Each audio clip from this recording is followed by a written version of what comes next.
There are a couple of things that will help as we begin to think about the nature of the verb. One of those is this kind of mark that is used to chop off or abbreviate.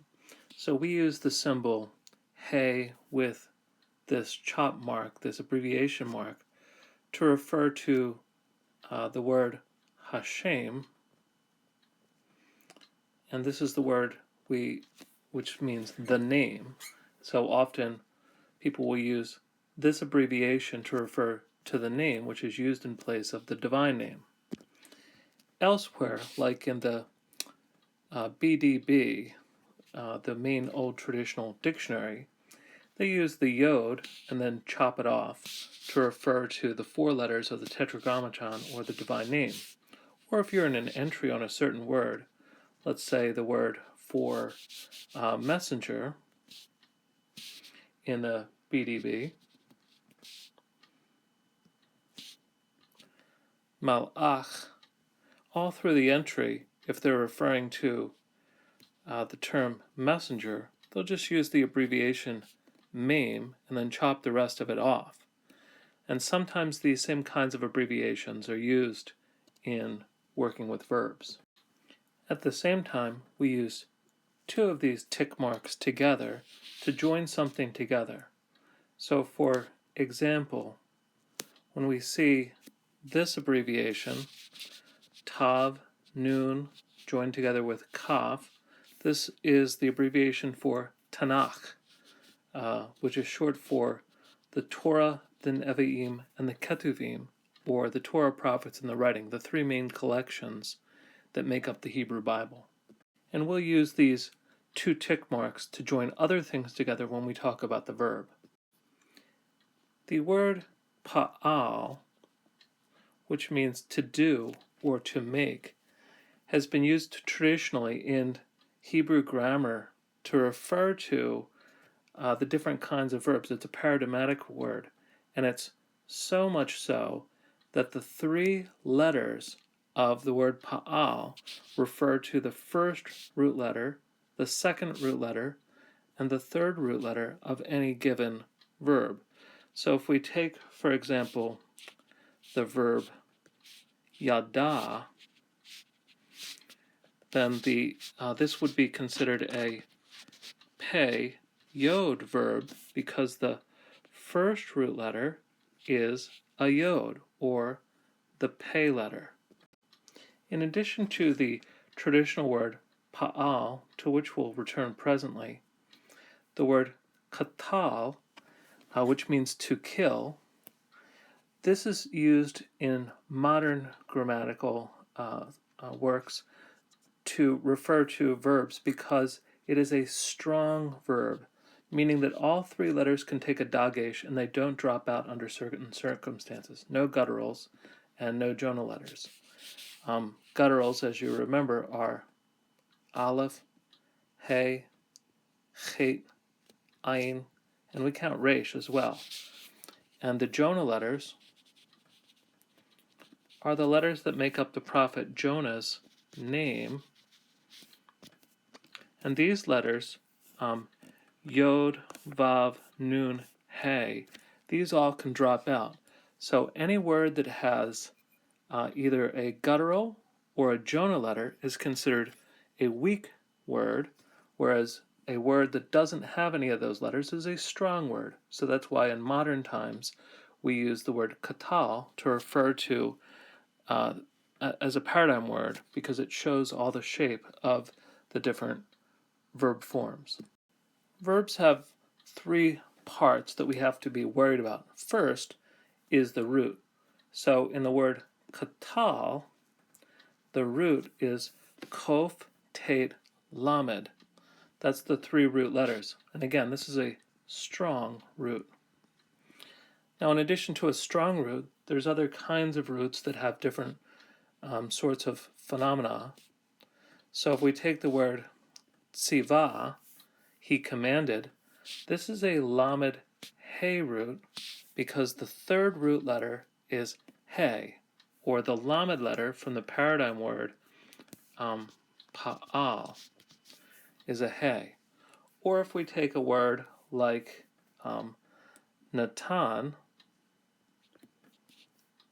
which means he gave or to give, this is a pei noon word because the pei letter is noon, and since it's a Jonah letter, it's susceptible to disappearing under certain circumstances. For the time being, we're only going to worry about strong roots like katal, and we'll worry about the weak roots later. But that's one of the things that the student has to keep in mind during memory, vocabulary memory, is to associate the meanings of the verbs with the roots and be able to identify the roots when reading scripture in context when it's conjugated. Next are the binyanim, or the stems. Now the binyanim comes from the Hebrew word for binyan, which means building, and binyanim is the plural, buildings. And then the other traditional word that's used is stems. Now there are 7 main stems, or binyanim, that we have to worry about. There's a few others, but the 7 main ones are kal, nifal,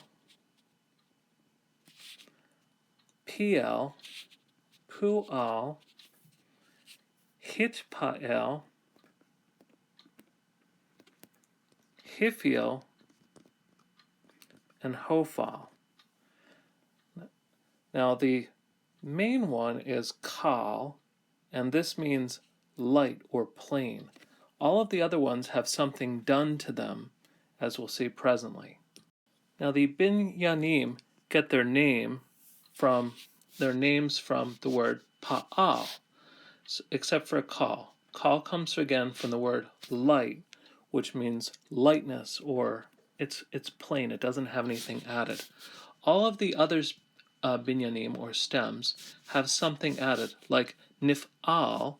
It's from the word pa'al, but it has the noon attached to the beginning, so that's the morphological connection.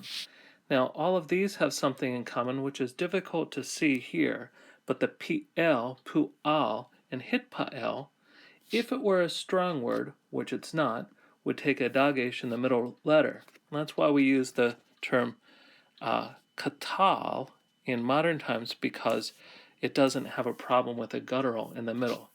But nonetheless, we call these 3 roots that are related piel, pual, hitpa'el because of how they're formed with the root word pa'al. Then thirdly, there's a third group called hifil and hofal. You'll notice in the hofal, it's a closed unaccented syllable, so it has the kamatz katon or kamatz hatuv sound. Now, each of these different binyanim have a different sort of mood or sense to them when these different stems are used on a particular word. In the most basic sense, then, when a word is in nifal, it's either passive or reflexive typically. In pl, it's slightly more complex than kal. At least that's true when there's a root that is used in both kal and pl. So the term has a more complex meaning to it, or a more intensive meaning. Pu'al is just the passive of pl, and then hitpa'el is either reflexive or passive. Hifil has a sense of causation, and hofal is passive of hifil. The third thing to attend to in verbs is their form. There's 2 main forms that we call the perfect or the imperfect. Now the perfect of katal is katal, and so that's he has killed or he killed. And the perfect of the imperfect of katal is yiktol. So sometimes we even will call this because we use this paradigm word so much, a coddle form or a yiktol form. And you'll see this fairly commonly in the literature, but probably the main names still are perfect and imperfect. Now these two main verbs, there's several subcategories of imperfect that we'll get to later. But the other thing to take note of is in the case of the perfect verb, when a vav, simple vav, is added to the front of the perfect word, then we would call this a vav consecutive perfect, and it changes it from a simple past to a simple future. So if we see the word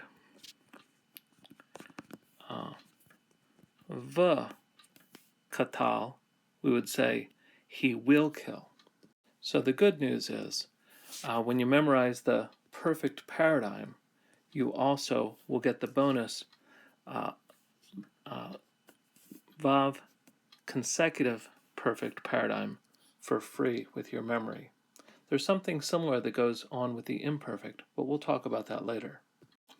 And besides the two main forms, perfect and imperfect, there's also the imperative form, there's the infinitive form,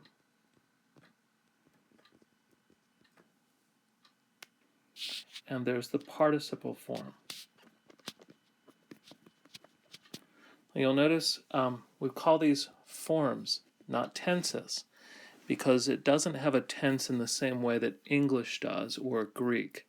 Rather, it has a form, and then the tensing is determined by the context. And as we go along and learn more grammar, we'll fill in the blanks more with how these forms work. Now briefly, there's two models that help us understand the verb altogether. So when we put together, say, the root, that's the three root letters, that's kind of like the root of the word. And it's not a word yet, it's just a root. And it becomes a verb when it has both a stem, whichever stem it is, kal, pl, hifil, or one of the minor stems, and then finally it needs a form. It has to either be perfect or imperfect, cohortative, jussive, or subcategories of imperfect, or imperative, infinitive, or participle. And so these, the pronoun and the other conjugation elements, come in with the form. And so all three of these pieces together are what we need to consider when we're working with a particular verb. Now here's one more model to think through the verb as a whole, especially from the perspective of the student who has to manage their way through it. If you would pretend that this is a stack of pages that represents the verb charts that you'll find in the back of any first-year grammar, which lists all the different kinds of the form of the word katal. And so on the first page will always be the strong verb, and usually it is represented by katal. And across this direction, each of the columns will be one of the different stems, kal, nifal, pl, pual, hipal, hifil, and hofal, so that these can be compared one right next to the other. Then as one makes their way down the page, this is where all the normal forms are listed, and typically perfect will be listed at the top, then imperfect, and then the imperative, infinitive, and participle all the way down the page. Now that whole first page then is the strong root, and then all of these pages running back on the vertical axis, these are all the different kinds of root types which have either a guttural letter as one of the letters, because they don't take dagashim, and they have also particular needs relative to vowels, so that sort of changes the spelling that you would find on the strong verb page. Or they have Jonah letters. They might have a yod, a vav, a nun, or a hey. And just like the prophet that gets swallowed up, these letters are apt to get swallowed up under certain circumstances. So what we'll worry about is this first strong root page and handle all of those. and then we have to work our way back through the other pages later to see what happens when there's a guttural letter or a Jonah letter.